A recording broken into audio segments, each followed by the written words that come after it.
À quoi ça ressemble quand le temps passe 31 millions de fois plus vite et que vous êtes coincé dans un piège dans une grotte? Bienvenue dans le récapitulatif de Screen Inspire, let's go! Le film commence avec Hopper, un professeur d'archéologie et son chien Boss, à la recherche de sa famille qui a disparu dans les années 1970, alors qu'il explorait une grotte, à la poursuite de la fontaine de Jouvence. Pendant sa recherche, Hopper aperçoit une grotte au loin. Lorsqu'il atteint l'entrée de la grotte, il voit un cow-boy dont l'arme et les vêtements semblent provenir d'une autre époque, apparemment figée dans le temps. Choqué par cette découverte, Hopper se retire et rentre chez lui.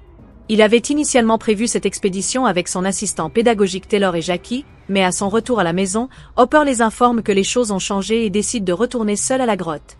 Il entre à nouveau dans la grotte et remarque une barrière qui sépare l'atmosphère de la grotte du monde extérieur.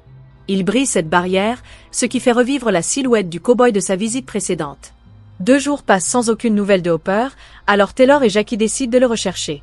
Faute de véhicule, ils appellent le béguin de Kara, Taylor et lui demandent d'emprunter le SUV de son père. Kara accepte et amène également sa sœur Viv, qui doit travailler sur un projet scolaire et l'ami de Viv, Furby. Le groupe arrive à la grotte et trouve la camionnette des parents de Hopper. Réalisant que le professeur cherchait sa famille disparue depuis tout ce temps, plutôt qu'un groupe de hippies des années 70, comme on leur avait dit, ils découvrent une vieille corde menant à une autre section de la grotte.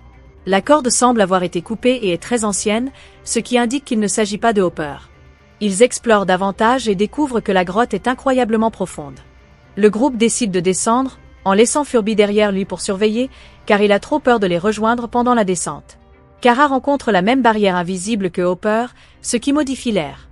Le groupe brise la barrière et continue de pénétrer dans la grotte. Hopper de sa part, remarque une barrière qui sépare l'atmosphère de la grotte du monde extérieur.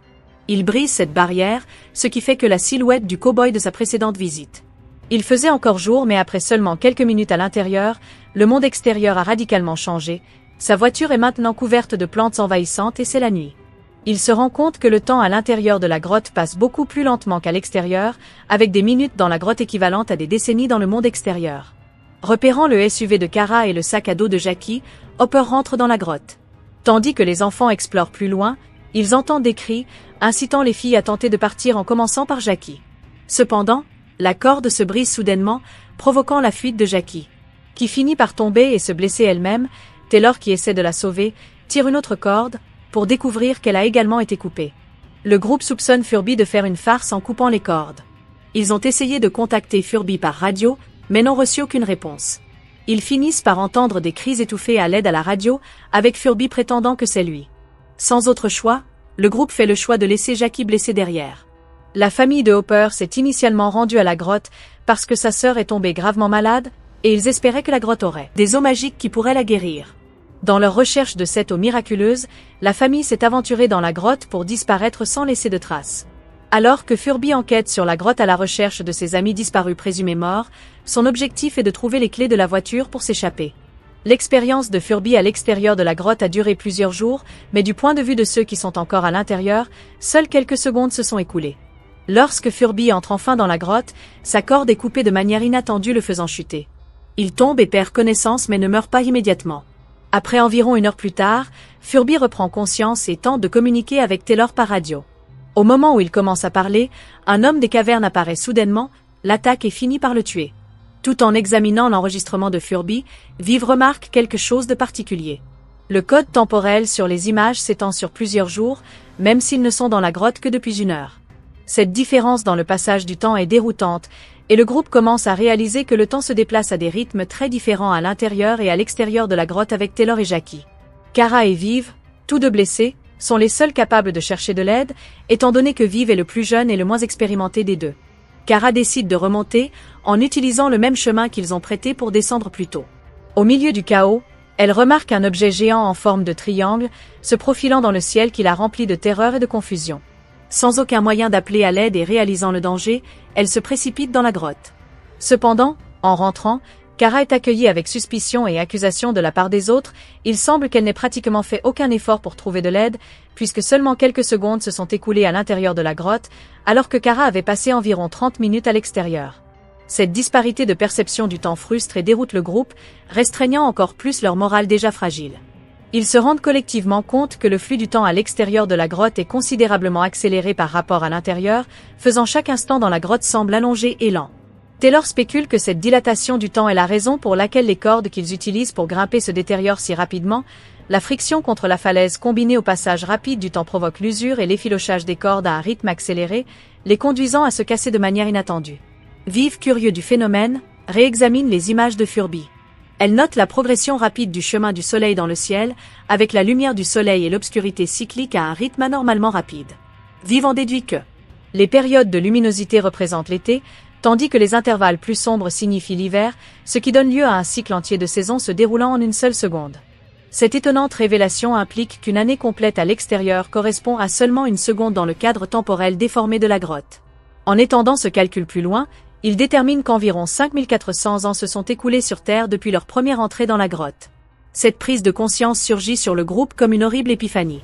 Ils ne sont pas simplement perdus dans l'espace mais aussi dans le temps, piégés dans une anomalie temporelle qui les a catapultés des millénaires dans le futur. Les implications de cette découverte pèsent lourdement sur le groupe. Ils comprennent que le monde qu'ils connaissaient autrefois a probablement changé, au-delà de toute reconnaissance et que la vie de tous ceux qui leur étaient chers a évolué sans qu'ils soient présents. Confrontés à cette sombre réalité, leur objectif initial de simplement s'échapper de la grotte semble maintenant plus intimidant que jamais. Non seulement ils doivent trouver un moyen de sortir, mais ils doivent également faire face à la réalisation que leur existence même a été détachée depuis le moment où on décidé de mettre les pieds dans cette grotte. Alors qu'ils se tournent les uns vers les autres pour se guider, le groupe commence à élaborer un plan comprenant que chaque seconde compte et que les décisions qu'ils prennent à l'intérieur de la grotte auront de profondes implications sur leurs chances de survie et leur retour potentiel dans un monde qui les a depuis longtemps oubliés. Alors que Kara essaie de gravir la falaise une fois de plus, une échelle futuriste de haute technologie descend soudainement dans la grotte accompagnée d'une silhouette géante vêtue d'une combinaison spatiale. Sorti de nulle part, un homme des cavernes apparaît et attaque le géant mais le géant le soumet de manière non mortelle. Le groupe panique et court vers une autre partie de la grotte où il tombe sur les corps du cow-boy et des parents de Hopper. Ils sont bientôt confrontés à 3 autres hommes des cavernes. Taylor décide de les combattre mais est brutalement tué, tandis que les filles s'enfuient vers une autre section de la grotte. Kara revient et trouve le corps sans vie de Taylor. Submergée par le chagrin, elle est confrontée au géant extraterrestre qui ramasse le corps de Taylor et le traîne dans une piscine d'eau magique. L'eau à leur grande surprise réanime Taylor, le ramenant à la vie. Cependant, l'homme des cavernes revient et attaque le géant en faisant tomber son casque et en l'exposant à l'air des cavernes qu'il ne peut pas respirer. Malgré cela, le géant parvient à capturer tous les hommes des cavernes avant de succomber à l'environnement hostile.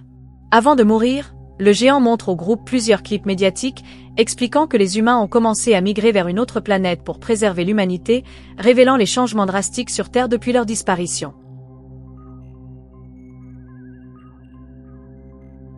Le groupe se rend compte qu'il n'y a aucun moyen de revenir au monde qu'il connaissait et doit décider s'il doit s'échapper maintenant ou rester dans la grotte pour toujours. Taylor trouve finalement une Trémie gravement blessée devant un mur plus épais, où la sœur perdue depuis longtemps de Hopper et des gens de différentes époques sont figés dans une bataille pour s'emparer de la fontaine de jouvence.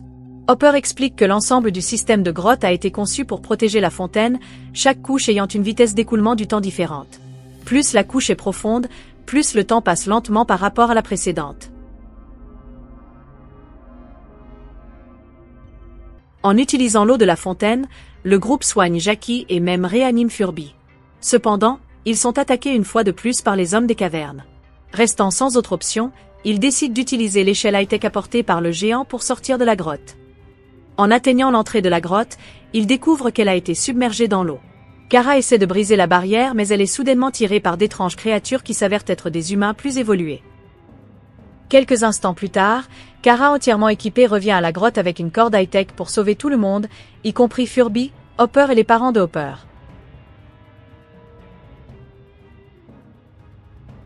Dans la conclusion du film, Furby, Hopper, ses parents et sa sœur sont tous ramenés à la vie, ils se retrouvent à bord d'un énorme vaisseau spatial en direction d'une nouvelle Terre, laissant leur ancien monde derrière eux.